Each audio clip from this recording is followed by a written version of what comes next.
नमस्कार दोस्तों, स्वागत है आपका मेरे चैनल एग्जाम मेट्रो में। क्या हार में क्या जीत में किंचित नहीं भयभीत में, संघर्ष पथ पर चलते चलते जो भी मिला यह भी सही वह भी सही, वरदान मांगूंगा नहीं मैं हार मानूंगा नहीं मैं हार मानूंगा नहीं। बात करते हैं आज के टॉपिक कर्क रेखा पर। हम कर्क रेखा को समझेंगे और वो भारत के किन राज्यों से गुजरती है इसको भी आसान वे में समझेंगे। पहले हम देख लेते हैं उसका थोड़ा सा बैकग्राउंड। अगर हम पृथ्वी को देखें तो पृथ्वी पूरी तरीके से गोल नहीं है, लगभग संतरे के आकार की, जिसको जियोट कहते हैं। और अगर हम पूरी पृथ्वी को इस तरीके से काटें तो एक इसका ये धड़ा हो जाएगा और एक इसका ये धड़ा हो जाएगा। तो ये जो ऊपर दिशा हमेशा नॉर्थ की ही दिखाई जाती है। तो जो ये ऊपर का धड़ा है वो, क्योंकि नॉर्थ जो पोल होता है वो फिक्स होता है, तो जो ऊपर का धड़ा होता है वो उत्तरी गोलार्ध हो जाएगा, नॉर्थ हेमिस्फीयर। जो नीचे का धड़ा हो जाएगा वो दक्षिणी गोलार्ध हो जाएगा, अर्थात साउथ हेमिस्फीयर। अब ये जो नॉर्थ हेमिस्फीयर है इस पे और जो साउथ हेमिस्फीयर है इस पे इसी तरीके से कट लगेंगे, ऐसे ऐसे ऐसे ऐसे ऐसे ऐसे, जिनको आप अक्षांश रेखाएं कहते हैं। दरअसल वो अक्षांश रेखाएं नहीं होती हैं, वो पूरा एक वृत्त होता है, हालांकि इमेजिनरी होता है। अब आप अगर इसको देखें, ये क्या है, ये 0 डिग्री भूमध्य रेखा है, इधर भी आएगा, ये 0 डिग्री भूमध्य रेखा है। और ये आपको रेखा दिख रही है, आप इसको ऐसे देखिए, ये इधर भी है ये इधर भी है, इसीलिए इसको वृहद वृत्त कहते हैं। और ऐसे ही ऊपर जाते जाते यहाँ पर 90 डिग्री पे नॉर्थ पोल हो जाएगा, यहाँ 90 डिग्री पे साउथ पोल हो जाएगा।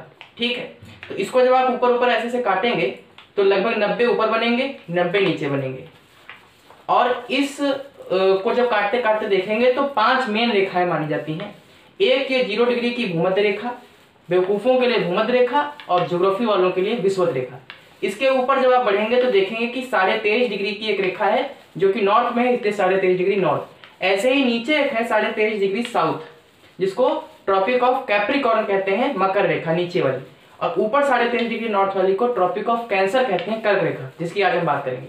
इसके ऊपर देखेंगे तो आर्कटिक लाइन होती है और नीचे अंटार्कटिक लाइन होती है, बाकी नॉर्थ पोल साउथ पोल।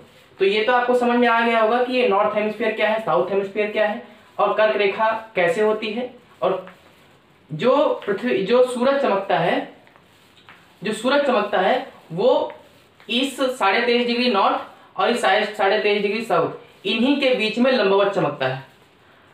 ये जो 13.5 डिग्री नॉर्थ और 13.5 डिग्री साउथ के बीच में लंबवत चमकता है।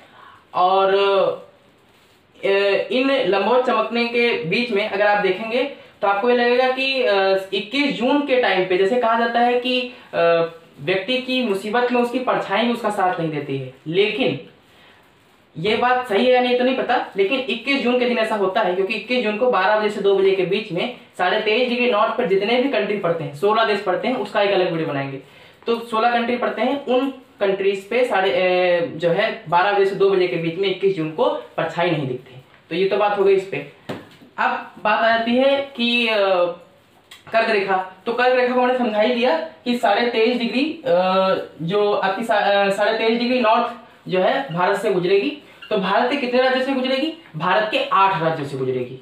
और अगर आप ट्रिक समझना चाहें, याद करना चाहें, रटना चाहें, तो ट्रिक के लिए किनारे है गमछा झार मित्र पर गुजरात, मध्य प्रदेश, छत्तीसगढ़, झारखंड, मिजोरम, त्रिपुरा, राजस्थान। लेकिन ट्रिक से होना कुछ नहीं है, क्योंकि आजकल के एग्जाम में ट्रिक से क्वेश्चन वो खुद समझते हैं कि आप ट्रिक रट के बैठे हैं, इसीलिए आप वो सीक्वेंस में क्वेश्चन पूछते हैं। पश्चिम से पूरब फिट करने के लिए देते हैं, पूरब से पश्चिम फिट करने के लिए देते हैं, और आप तो ट्रिक याद करके बैठे हैं। और ट्रिक तो ऊपर नीचे आगे पीछे है, तो ट्रिक से कुछ नहीं होने वाला।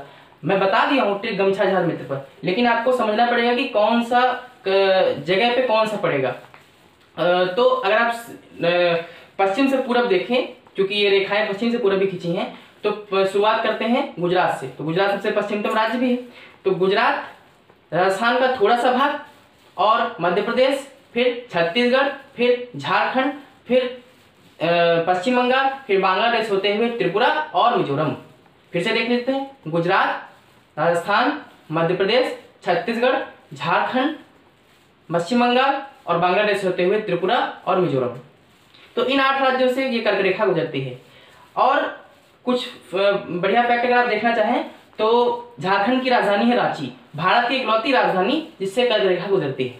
और माही एक नदी है जो इस कर्क रेखा को भारत में 2 बार काटती है, मतलब 2 बार ऐसे करके उसमें से गुजरती है।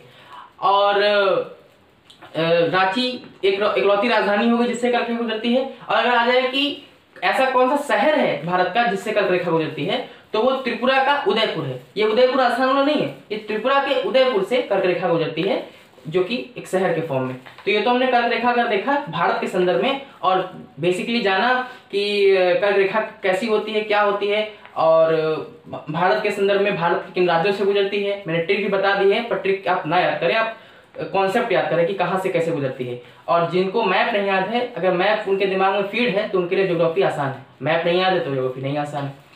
और इसके बाद का वीडियो जो है बनाएंगे तो उसमें जितने देशों से गुजरती है ट्रॉपिक ऑफ कैंसर वो भी बता देंगे।